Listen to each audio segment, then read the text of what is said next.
Now, so okay, says you. Okay, Brian, how come they're all being so massively violated by everybody, all the premiers and the Prime Minister in Canada?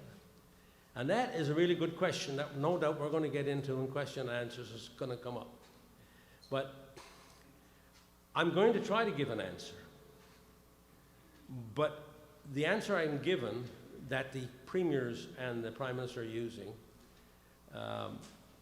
lacks power and strength. They're doing it, and they're getting away with it because they're now dealing with a pretty pliant public.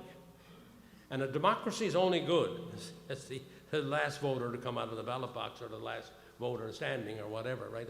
A democracy is healthy when there's civic engagement. The degree to which civic engagement goes down, so does your democracy. So we're going to have to get far, far more involved if we're going to save this nation. There's got to be ongoing civic engagement every week. We've got to make sure MLAs meet with people in your area of your riding once a month or however long you want it, and see what's going on in the legislature, what's going on in the Parliament, and what's there that's going to affect me or our region or me as an individual Canadian. Okay, well, civic engagement has gone. And of course, part of that is there's no civics in the schools. There's nothing in the schools.